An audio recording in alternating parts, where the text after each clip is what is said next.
Edit that. Radio. Gotta give myself a note. All right, let's go. All right. Hello everyone, welcome to Simply Put Radio. This is our first Simply Put Radio podcast. I am super excited, and on this radio podcast we'll chat about entrepreneurship, living a healthy lifestyle, motherhood, dating, and more to inspire you to find your higher greatness. So I am your host, Stacey Dugan, and I am joined by my very good friends Leticia and Makini. Hi. This is our first podcast, and I'm excited. Yeah, Are you guys excited? Yeah, super excited. It's like a long time coming, but not really, because we just conjured this up like what, a couple weeks ago, seriously, and now we're like doing our thing. So let's go ahead, since the audience doesn't know like who we are. Let's go ahead and just introduce ourselves. I'll start with me. I am Stacey Dugan. I'm a mother. I'm a chef. I am a happy person, and I'm just happy to be here. So, a hidden talent. We talked about something that we had an undercover talent. I think my undercover talent is like discovering new music. And my background, a lot of people don't know, but my background is in the music industry. I used to work for Universal Music Group, and that was my life for so long. Just finding talent, finding music, and exploring and marketing and all that. And I loved it, and I still have that within me. So no, I don't just cook lasagna. Even though it's really good. You also, when you come to Simply Pure, I'm the owner of Simply Pure too, a vegan cafe in downtown. I guess we should say that. Yeah. In downtown Las Vegas. And we've been open for years, and it's been great. And so yeah, I would say those are my talents. All right. Cool beans. Well, I'm Makini. I am another co-host here with Leticia. Yep. And about myself, entrepreneur, spirit at heart. Actually partnered with Stacey at Simply Pure. Yeah. But entrepreneurship started for me back in 2000. Oh, I'm telling my age. It's 2018. You were 2 years old, girl. I was 2 years old when I first started, actually.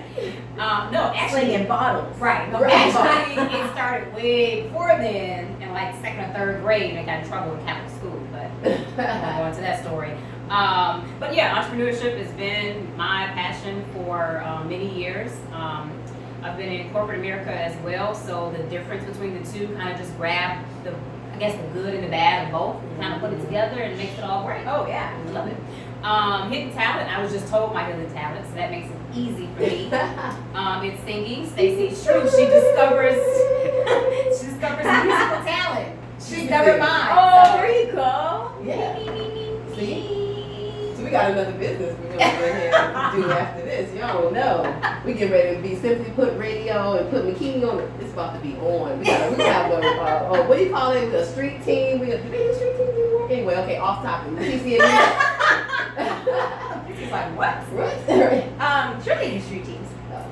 Yes, so my name is Leticia. I'm actually an entrepreneur now, fairly new in this game since 2015. Yay, But I welcome. thank you, and I love it. But yeah, I started my own business back in 2015 with my business partner and boyfriend, and we've just been thriving ever since. My undiscovered talent or hidden talent, I guess I was told it's cooking, but I'm not going to step on your shoes at all, Stacey. Oh, you're not I you just- didn't see my you know, face. I My just face didn't was like, ooh, I didn't know I'm coming Yeah. to eat. Yeah. Where's my I know how to put some flavors together and I guess make a meal taste good. So I guess that's a good thing. But I'm a huge coffee lover. So Indeed. shout out to all the coffee spots that want to sponsor me. Door is wide open. I will definitely give you a shout out. It will not be just coffee, it will be XYZ coffee, but you gotta wait until that time There comes. you So but yeah, that's who we are, and we're just excited for this awesome podcast to bring in motivation to our listeners and tell our stories, but also welcome guests to join the show and tell their stories. So going into it now, we're going to announce a topic every episode and discuss it and bring in experts or just other people from outside that are either friends or an expert in that field to come in and talk to you guys and talk to us and give us some insight. So our first topic today is going to be rising above, and that could mean anything to anyone, right? It's going to be a little bit different from each of us. And our guest of honor for this episode is our very own Chef Stacey Dugan. Namaste. Yes. Namaste. She has an amazing story, amazing stories, and so we're definitely going to get to at least one of those today and share with you guys. And so, yeah, let's get into it, guys. So, rising above. What does that mean for you, Makini? Like when you hear those two words? I think it's just finding like that power inside to kind of make the decision to do what you were meant to do, and Right. what you 9 times out of 10 what you want to do. You just don't have the strength. You're like, how do I do it? Where do I start? Yeah, for sure. What's out there for me? Right. So just kind of finding out what's important to you. What do you like to do, and making the best of it. Yeah. Making a life of it. Yeah. You know, I was thinking about the topic this morning, and I was just thinking, you know, rising above to me meant like just going through it and knowing that I have to go through this, whatever that is, right? Like going through the dirt, crawling, you know, Light at the end of the tunnel. yeah, Right. you know, and just continuously knowing like there is, that light at the end of the tunnel, and just knowing, you know, and kind of knowing that using, you know, past experiences, Right. you know, and saying like, I rose above that, like I can rise above this, and then Yeah. using that moment later on and being like, I remember when that was the issue, and I Right. was like, am I gonna get through it? Right. And then you're like, I got through that, and that was bigger than that and that, so now Exactly. it's like, oh, okay, I can Right. do this. And what I find interesting about just even rising above is that like you're always constantly asking for something in your life. It's like we're insatiable beings. We always want something. So, for example, when you get your first car, maybe it's like a broke down Yugo. I don't even know what broke down, you know, car, whatever. But you're excited because it's your first car, right? But then after a while, you're gonna want a better car. So then you move on to maybe a Ford Focus, you know, and then you move on to, you know, I don't know, a Toyota or something, and then you get to be a baller, and then you do a BMW like Makini, so, you know, or you do two BMWs like Makini, you know. So I'm just saying that, you know, there's always something, and so for me, rising above is you are constantly asking, and so those challenges come just because you really to meet what you've asked for, you know. Like for me, for example, I'll just use the restaurant without getting too detailed before we get into the interview, but simple things. When we opened the restaurant, I had employees that I thought were fantastic and that they were going to be with me forever, you know, because at that point, I thought they were fantastic employees. They were helping me, but there were a lot of issues as well. And as those issues started to become bigger problems for me, when they were issues that I had to deal with, then they eventually had to let everybody in that circle, not at the same time, but everybody had to go. Okay. Nope, you're good. Keep going. So I eventually had to let everybody go. And so it was like, I didn't know, and there was some kind of, like, I wouldn't say traumatic experiences, but there were some things that I really had to go through, and just learning to be an entrepreneur and just wanting better. Like I wanted more better employees, but I couldn't have better employees until I figure out the lessons with employees that I had there. Right. You know, so people sometimes they'll look at problems and they're like, oh, these problems, why did this happen to me? It's because you asked for it. You always You have to do. learn something from it. You I have was just to about learn. to That's the say thing. You that. always That's part of learn rising above. You Yeah. always learn Is taking that lesson. in trials and tribulations. You never really. I've never personally really learned anything when I'm not like going through stuff. You know, it's like you can learn some stuff maybe if you're like looking at a movie or something, but like the really deep lessons that change your life, it's usually those really cataclysmic events. Yeah, definitely. And that's a good point. And I know we want to continue on and get to Stacey's real deep story, but learning is such a huge thing about rising above, like Yeah, that definitely. lesson that you get out of it. And so it really is. And I wrote that down earlier. I wrote in my journal. I don't know if you guys journal, but I used to. I don't know. I used No, to. no, Well, I do I every want to now do it and again. then. I said I'm going to do it for 2018. okay, there you go. There you New go. Year's resolution Yeah. right here on the podcast. So we'll play it back and remind you every once in a while that you Exactly. journaling. So awesome. We're really excited to have this show, working together and getting a message out. But okay, so we're sitting inside Simply Pure here in the downtown Container Park in Las Vegas. So if you're not in Las Vegas and you're traveling to Las Vegas, it is a vegan restaurant. However, and I'm boasting a little bit for you guys, right? But I'm a fan and I come here regularly to eat. But the food is amazing, vegan and non-vegan. If you just want some good food, a good environment, good people, come to Simply Pure and get your grub on. But Chef Stacey Dugan, owner and the chef, the creator of all these amazing foods that you can come enjoy. I'm sure you know it hasn't been too I mean, you didn't just decide, hey, I'm going to open this restaurant and everything was hunky-dory, right? Absolutely not. Right. And so... But, I mean, some parts were hunky-dory. Yeah. I mean, you wouldn't keep doing it if it wasn't, yeah, right? Exactly. But, so it is a vegan restaurant, so there's probably more, there's a reason for that, I'm sure. So, you know, when and why did you even choose to go, plant-based and choose that lifestyle? And I'm glad you chose that term. Vegans become so, like, this term now that people are, like, scared of. So plant-based is a really good term or good terminology. So I've been plant-based for, like, 17 years. Oh, wow. Sometimes I tell people, like, people will come into the restaurant and I joke with them. They're like, how long have you been vegan? That's people ask all the time. And I'm like, about 82 years. And I look at them straight face and they're like, what? Like, yeah, that's what happens. What happens when you look Exactly. Give me everything on the menu. Exactly. There you go. But no, 17 years, and I just always been kind of like a natural vegetarian. So when I was younger, I went to a school in Nataki, Toledo in Detroit. Shout out to Detroit. Shout out to Nataki. And so they served vegetarian lunches, and that was kindergarten through 8th grade. Wow. And then my mother was the type where she was health conscious. So, but she wasn't plant-based at the time. She wasn't vegan. We weren't vegan. But like one day we would have pork chops, but they would be homemade pork chops cooked, from home. But the next day we'd have like a tofu stir fry.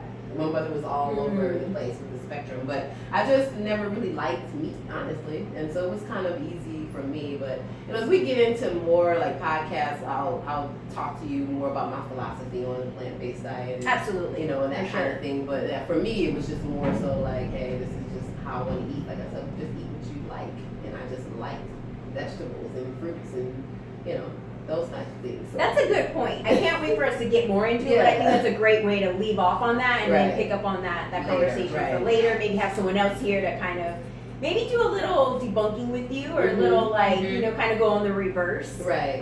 But this is your story, and so that was kind of a natural lifestyle for you, and now years later you opened up a restaurant. So why a vegan restaurant? Why even open a restaurant? So a lot of people don't know, which is why we're doing this interview, huh? That this is my second restaurant. I opened you didn't know that? I didn't know that. Yeah, this is my second one. This is number two. This is number two. Right. This one actually was formed pretty easily. Interestingly enough, the first one, I was actually working in the music industry. I had some friends. This was in Atlanta. I was working at Universal Music Group, and I was doing artist development, making a lot of money, no kids, no husband, so I just have this disposable income. And some friends of mine at the time came and said, hey, we want to open a vegan restaurant. And I was actually transitioning to strictly vegan at the time. And so I'm like, okay, yeah. And they were like, would you invest? I'm like, absolutely. And so I ended up working in my investment. I kind of maintained that whole industry lifestyle as well because I started doing personal chef services for artists. So a lot of artists were my clients. But I had to like focus on the restaurant as well. I wasn't going to lose my money. So real talk, just in full disclosure, I actually ended up losing my job at the record label because of the restaurant because I ran up my credit card, my company card. I opened up a restaurant with my company card. Oh, got it. Okay. Sorry, Universal. So Universal opened up a restaurant. Right. No, actually, but let me say this. They didn't take So it was a business card, but actually was on my personal credit. If that makes any sense. Yeah. It was a Oh, limited yes. American That's how express. business cards are. Yeah, so exactly. Yeah, It was I my- yeah. exactly. So they Limited didn't card. really, they just kind of helped me open up my Sure, first sure. restaurant. So Universal, you Shout know, out, you all thanks. shout out, you can come down and get free lasagna. Okay. For helping me open up my first restaurant. But yeah, so that happened, and then I just ended up working in the restaurant, and I didn't know how to cook. That wasn't my background. Actually, I didn't really like cooking. That's the crazy thing. I did not like it. So these friends But- just came up to you and said, let's do this, and you Well, were we like, were already, we already had a relationship, and they were already vegan, and they were entrepreneur, like, also. Well, I thought they were, but they ended up being very bad business partners. One of those learning lessons. I was just Yes. yep, there you go. Then You had to go through I it. had to go through it, and then I manifested a better business partner. You know what I'm saying? It just works out. So you just have to go through it. But yeah, we went through it for a few years. I had that place, and I opened up that place when I was like 25. So Oh. yeah, it was Okay, like, so like 24, 25 2 years years old. Yeah. Yeah, 2 years, 3 years Yes. ago. No, not quite. That was back in 2000. oh, okay. Or 2001 or 2000. I don't even remember the years. They all kind of Come together. Yeah. But anyway, that's the story. And so I ended up walking away just from my investment. I had invested like $100,000 into that place altogether, and just walked away from that and started over. And then I up and moved to Ghana. I was like, I can't take it anymore. I'm leaving. I did the Dave Chappelle on that. No, like Straight to this, right? Went to Ghana, loved it. You know, had that whole spiritual cleanse. Honestly, you know, just get my life back, and then moved back here to Vegas, and then 4 years later, opened up Simply Pure. Wow. Yeah. So that's basically it in a nutshell. You know? So would you say during that spiritual getaway, Mhm. is that where you found that answer, that clarity of like, this is what I want to do, this is my passion? No, I think I had my passion when I had the first restaurant. I discovered this You is what I discovered really it, like. okay. Yeah, because I didn't know really that I could cook. I didn't know that I was that creative. I'm a Pisces though. We're like really, Sure. you know, Yes. ethereal, kind of, you know, Mhm. creative, like, you know, like structure, like that, you know, that kind of thing. So, I did have to, you know, in some ways learn the business, but I did, especially when I opened up this one, but the first one, when I had my business partners, they were really the ones that were supposed to handle the business part, but they really didn't, and I was just kind of following them, you know, just off of GP, because they were my friends or big brothers or whatever, but anyway, when I moved to Ghana, I was already into cooking, so I started working for like the ambassador, I was working for an ambassador at the time, but I started working with the Minister of Health and his wife, and like I really started moving in some really good circles there, and so I don't know if you all know like the setup in Ghana for the most part. Well, I can only speak for Ghana because that's like the country where I live, but everybody there has their own chef. They have their own cook, they have their own cleaner. So I was going in people's homes. Well, I shouldn't say everybody, but like the people that we were working with. Sure. I mean, we could afford in the middle class or working middle class, Sure. whatever, we could afford to have a cleaner, A chef. cook, a Okay. cleaner, Okay, gotcha. you know, a driver. This is like $150 a month we pay. Oh wow. For all that? Yeah, for like what the cleaner. Right. The cleaner. I remember it was crazy, and this is just a side note, but No, like when yeah, I it's came fine. back here to Vegas, I had not mopped the floor in 2 years, literally. And when I came back to Vegas, I had to mop my mom's floor. She lives in a big ass house in the kitchen, and I was like, damn, like I really am tired of that's why I think to this day that's why I don't like mopping floors. But anyway, I digress. So I was teaching cooks how to cook in Ghana. I was going to because people at the time they wanted to learn how to cook healthy, and that's another thing. I didn't learn how to cook until I became plant-based or vegan. So I really don't know how to cook meat like that. I do because I work at the Wind, but you know, I'm not really. That's not my skill. I learned how to do cook this way first, and I think that's why I've gotten really good at it too, because that's like my first, you know, Foundation. training. Yeah. Right. So at any rate, yeah, moved to Ghana, and that was like a whole. And I think what Ghana did most for me was it gave me my independence back, and it gave me my confidence back, because the restaurant, the first one, Sharp Everlasting Life, it took taken so much away from me. You know, that was like a huge traumatic experience. I lost my job, you know, was fired, like, and I'm talking about on some old. When they pulled me out of that office, and they pulled me into the main office, they confiscated my computer. They had the police on site escorting me out. It was not pretty. Yeah. Yeah, it was serious. And so to have done all of that and to have quote unquote lost all of that. You don't know that you're gaining way more, but Sure. to have lost all of that and then go down and do the spiritual cleansing, quote unquote, and then come back here really because my parents were here, and one, my dad was sick, so I wanted to be closer to him, but Sure. also because I just needed some love. Yeah. You know, Yeah. after a while, you just need to come home. Yeah, be that Come family. home, yeah, be with family. So I did that, and then I was able to just, kind of work through those emotions, and then this just, I don't want to say this just opened up, but it, Opportunity presented itself. exactly, yeah, it was, I was preparing, always preparing to be ready. That's awesome. I mean, there's so much there I have questions for. So, Ah. like, even going like to Ghana, like, how did you? I mean, have you ever been there before? I never been Did you know there. anyone there? I did not know. Like, a how lot of did you people. Get into So- the realm of like, okay, I'm gonna help these cooks cook. Like, I know. Because I've always been like an entrepreneurial spirit also, so it wasn't that hard for me to get there and say, okay, I can make a business out of this, because the market was so open. It still is, because people there didn't really know about vegan food, because at the time the Ghanaian mindset was just changing from, oh, if you are a fat person, then you're considered rich, and if you're skinny, then you're considered poor because you're not eating. Sure. And that was Yeah. really like the thing. Yeah, But yeah. now, when I got there, perfect timing always.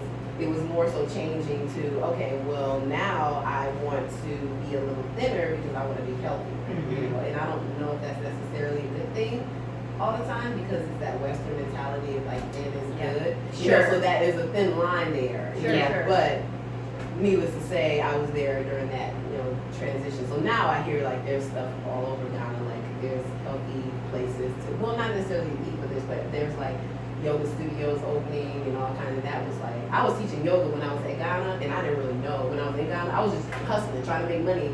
And then I was into yoga, but I wasn't a yoga instructor. But because I was the only one that was halfway knowledgeable about what the downward dog was, people were paying me to teach them how to do, the sun salutation or downward dog or what those only sure, yoga poses. that's all you got. Yeah, that's all I got. But in Ghana, But you were in just Ghana, like, I was the yeah. guru. I was the You were the guru. Yeah. And how So receptive were they? a lot of people weren't, because they thought it was voodoo. Oh, so you were like underground, Yeah. kind of. Like, We had some people, there were some people that were like, I really want to learn how to do this, but for the most part, it was very taboo to do yoga. It has changed a lot Oh, yeah, now. it's changed now. That's why That's we're interesting. going back. We gotta go back. It's time Yeah. to go back. so you kind of like brought it there. Kinda. Yeah. See? Like if you're from Ghana or listening from Ghana and you're doing yoga now or about to go do And yoga. massage was another Stacey thing. I started doing it? doing massage. I'm not a massage therapist. I was massaging people. You were I was hustling. Whatever area I could do as far, I was like branding myself though as like the health person. Yeah. So, and then opportunities were just coming. So I helped this guy open up a all men's grooming, the first men's grooming salon. Like a barbershop? Yeah, it was a barbershop. It was manicures, pedicures, but just for men. Oh, And it was I mean, real, upstairs. okay, okay. Yeah, no, it was just for men, and it was really nice. And so he hired me to help him open it, and then we opened up a massage portion. And so I was in charge of training people on massages and reflexology and Oh, wow. crazy. That I was doing all of that. Like, you all would never know. I'm tripping, even saying all of this, because that bring back memories of stuff that I used to do. So these are all my undercover talents. Okay, yoga, Yeah, massage yoga, therapist. massage, People are gonna be calling us up now, like, let me get that massage in. Right. She'll serve you food Yeah. while you get your massage. You know how I Massage, learned how to do massage, massage? massage. Because there they have Thai women. There was a group of Thai women that Okay. had this massage parlor, and it was I never had a massage like that. This is one where you're stretching you yeah, here. I and love then- a Thai Oh, and massage. I've never been. they're walking on They're you. the absolute best. Oh my gosh. They walk on you. Yes. Yeah. Yes. Well, they're little, so it's not heavy, but I've had a couple that weren't so little walking. and they walk on you. Yes. This girl can tolerate. But the I pain. handle a lot of pain. So I'm like, I want the big girl I think walk she on my likes back. the pain, Oh my right? God. I just don't like feet, so this is something you guys are gonna learn. Okay, I do not like looking at feet, touching Really? feet, Oh feet my touching gosh. me. Like, so my they need to wear Oh, socks. I have a cousin like that. Oh That's yeah, yeah. So interesting. I'm like, feet? Really? I have one. I think I have one friend that's like that too. She can knee me if she wants. Like, Yeah, but not her feet. She Her get feet her feet on can't. you? Oh But she Feet has are the massage. best. Wait, is your shirt off like a normal massage? Like Yeah, you're naked. clothes are You're off, naked. Okay. But they oil my feet. It's not like they're like, Wait, you know, hard. Now they got oily feet. They're not like hard and crusty rubbing on your back. It's a scrub and a massage. Ew. Stop it. Exfoliate the back as we go down. Oh my gosh, that is Hilarious. hilarious. Anyways. No. But so how long were you in Ghana? Like how long was that journey? I was there for 2 years. Oh wow. I was back and forth here because I would like come back and see my parents or see friends, and then I would go back.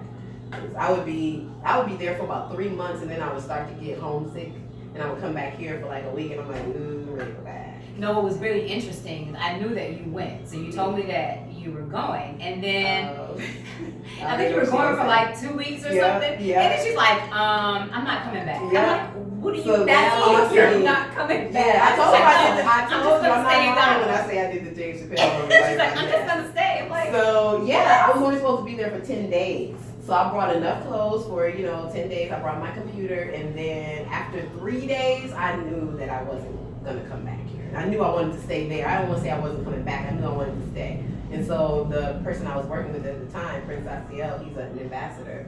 He was like, okay, yeah. He said that's one of the reasons why I brought you out here. I really went out there just That's to awesome. cook for him.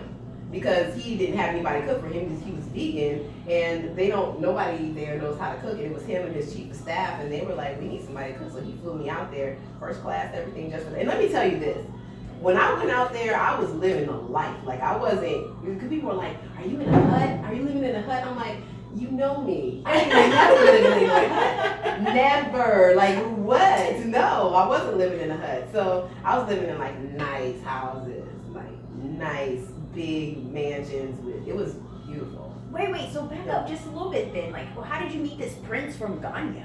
Ghana. I'm Well, sorry. he wasn't from Ghana, he was from Chicago. But he had business, yeah. So let's not make it all like Wait, he was the prince of Chicago? Just kidding. So I was a part of, see, this is a whole nother thing. I know, I'm We're gonna have to sorry. break this up. We're gonna have to break this up into 2 interviews, obviously. Yes, well, this is so great. I used to be a part of the Hebrew community, and Okay. they were really the largest black conglomerate of African Americans that relocated from the United States to Israel. Oh, wow. And so, and they still live there, is in Dimona, Israel. And so he was actually the chief of staff for that.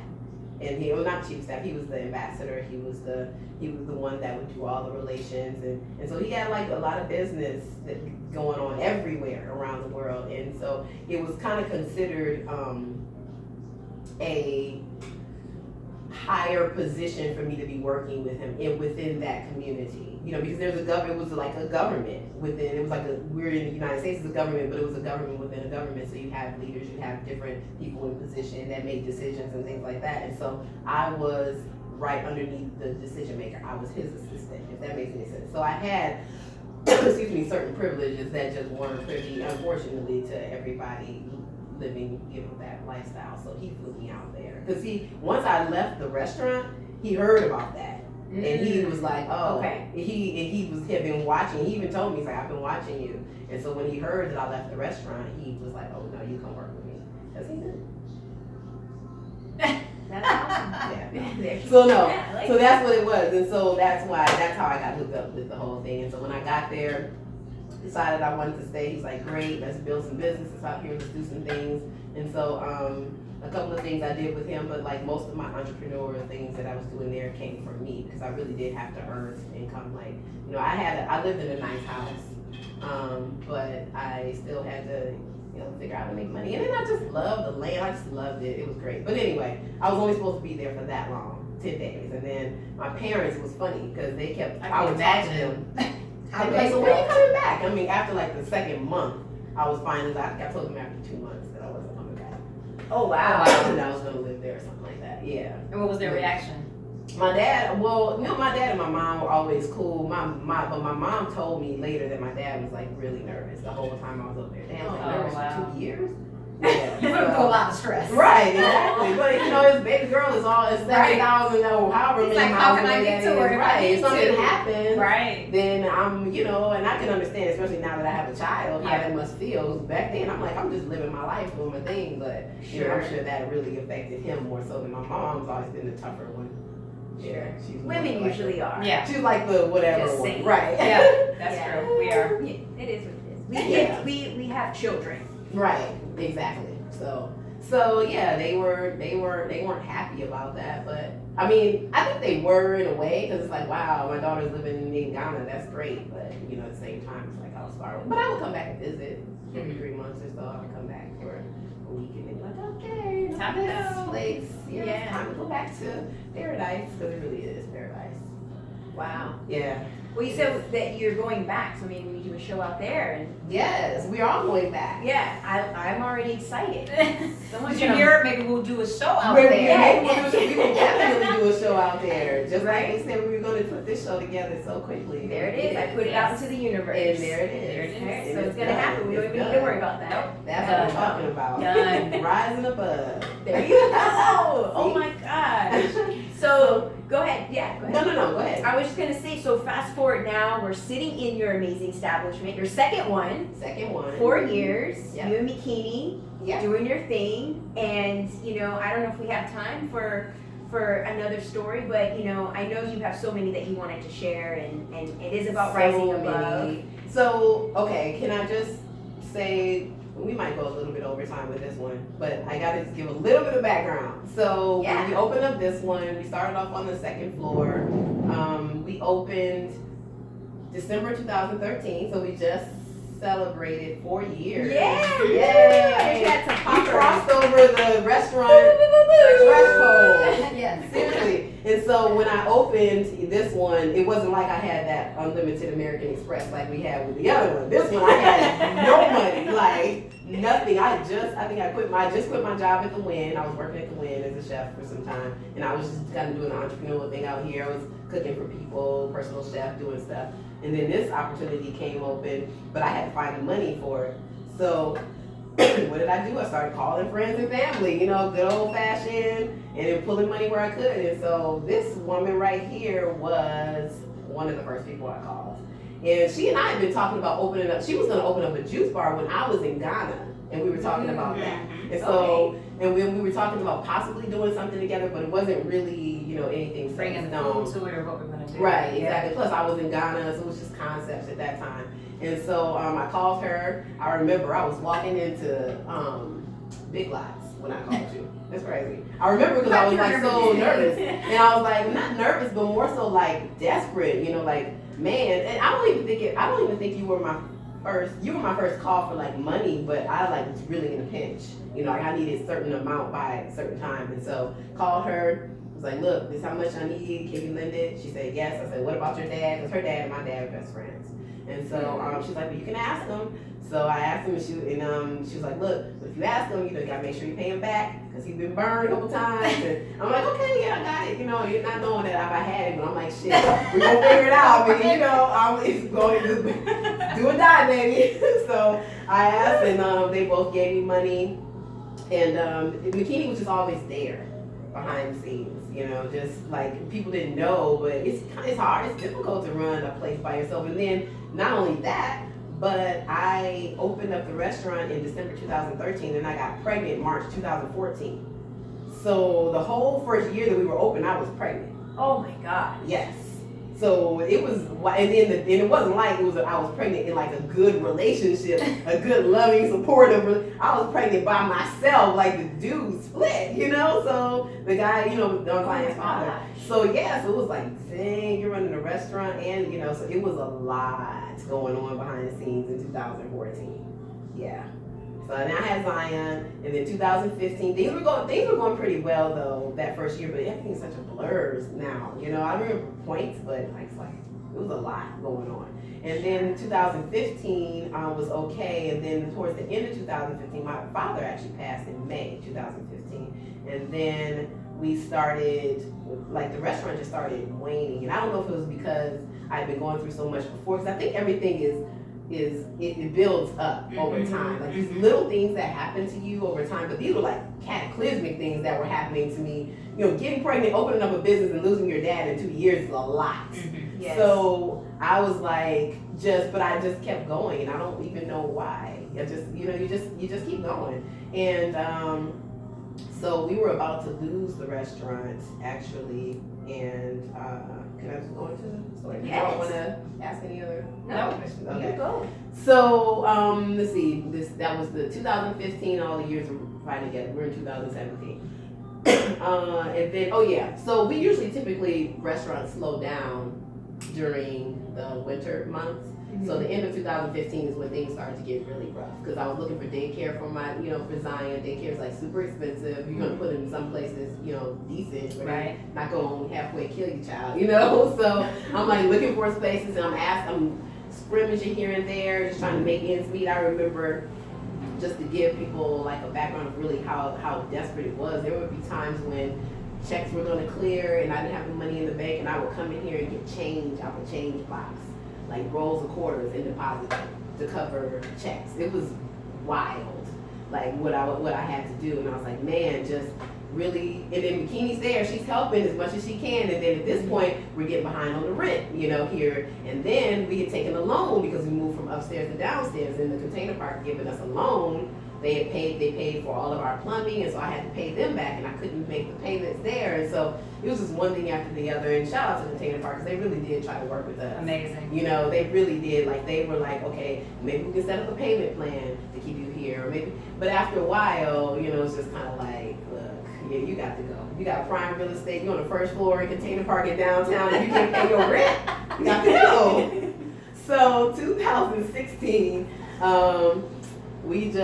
The Container Park sent me an eviction notice. It was my first eviction notice. They were like, you gotta go. And so they emailed it to me. They were nice about it. They didn't put the big red sign on the door. I was devastated when that happened. That was February of 2013. Devastated.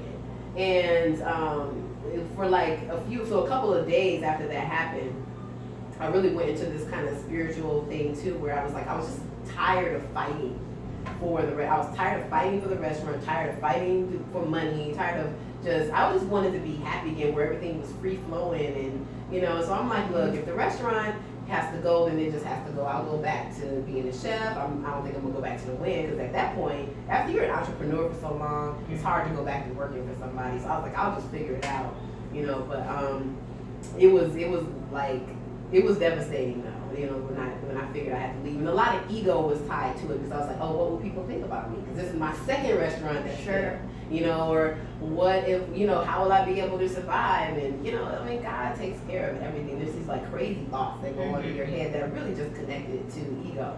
And so after I got the letter, went through this whole thing, a couple of days, just staying at home, just kind of praying and meditating and whatever. And then, I was working in here one day. This was like maybe 4 days later.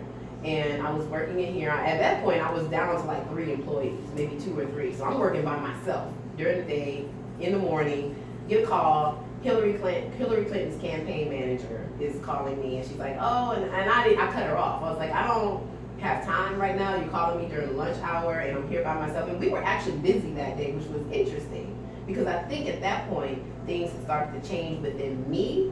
And so as a result, things change. It's always like that. It always starts with me. And so I think things started to change first with me. I was like, because I no longer had the attachment, the egoic attachment to the restaurant that I had before. And so I'm in here working and whatever, call me back, whatever, and so at nighttime I had another employee come, and so I'm working behind in the kitchen. Excuse me, the employees at the register, and someone comes in and says, hey, it's Chef Stacey here. And I kind of peek behind the wall, and she's like, can I talk to you for a second? So I step out, we step outside, and she's like, I'm with Hillary Clinton's her campaign manager here, and Bill Clinton wants to come in here tomorrow. And I was like, what?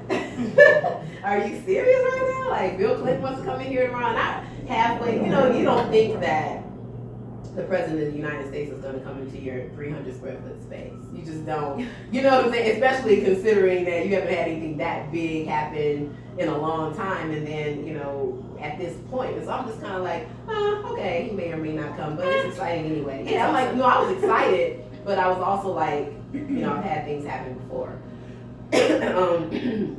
But then she's like, well, also Hillary Clinton's gonna do a panel discussion about affordable childcare, which was crazy because that was my biggest issue was affordable childcare, because at that point I was making too much money from the restaurant to qualify for free childcare, but I wasn't making, you know what I'm saying? But I was in the middle, yeah. And then they put me on a waiting list, but I'm like, if my child still got to go to daycare, you know, like he can't be sitting up here unless I teach him how to make lasagna at 1 year old, you know, it's crazy. So I was in this weird space, you know, and so the next day, lo and behold, Bill Clinton walks into this place, and it really was, I think, I don't want to say it was a part of the beginning, but again, the beginning started with me. And then I think God was just like, look, I'm going to put Bill Clinton in your restaurant just so you can see that you ain't controlling this. This is me. You know, and that's just it. Like, and so now my approach to the restaurant is, I really, and I hate to say it like this, but I don't, like, sorry, not sorry, but I could care less if the restaurant stays open or not. Because it's not about, let me say this. I do care if the restaurant stays open. Of course, I care about Simply Pure. I care about what we're doing. But if something were to happen and this was not a part of the plan anymore, then I am okay with that 1,000%. I'm not attached. Yeah. And so if you approach things differently.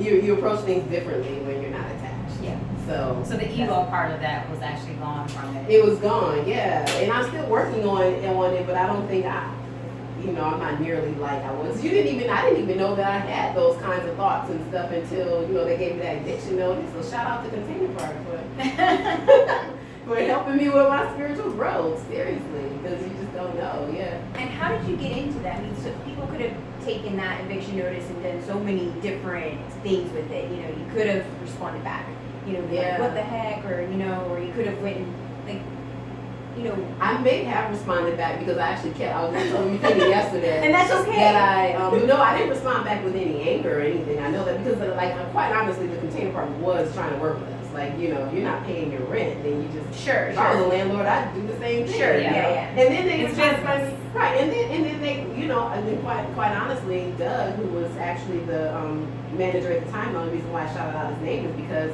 he was actually trying to help me find a job within the downtown project so that, I could pay for stuff, just live again. So he's like, okay, yeah, you have to close, but maybe you could work over here, or you can work here, and you wouldn't even have to apply. We'll just give you the job, type thing, Right. So, what did you do to go kind of within yourself during that time? I mean, a lot's going on. You do have a child to take care of. Yeah. Your restaurant is pretty much getting closed. I mean, where did you go and refine yourself? I think that's right around the time when I started doing like meditation and stuff too, and really just like studying that. And that's helped me tremendously. Like if I had to get rid of everything in life, that I do on a daily basis, that would be one thing that I just would get rid of. That's changed my life more than anything. But it was not just that, but just when you're a part of something that's greater than yourself, then it's hard to answer that question because you just do what you have to do at the moment. And so, and a lot of times it's just guided by something that is outside of you. So really, there's nothing that I can really say that I did in particular except maybe meditation. I started listening to Abraham Hicks all the time, like every day. I love Abraham. So just listening to more positive stuff, I couldn't tell. But there's people that quote unquote meditate and listen to positive stuff all the time, and they still don't have things manifest. So I think it's just really me being on that path that I'm supposed to be on. I really am supposed to be here, and I follow that, and it's just, things just happen the way they're supposed to happen. You hear people all the time, just, they don't know what they did, and that's why I say it's kind of blurry. just did what I had to do in order to keep going. Yeah, for sure. Yep. Well, that's So, awesome. There we go. That's the story. I'm I sticking love to it. Yeah, no, that's a very Yep. inspiring and motivating story, and a definitely perfect story about rising above. You definitely I'm sure other stories, but it shows just like, you know, coming through all those different things and still being able to shine at the end. And you're still shining because you're sitting here.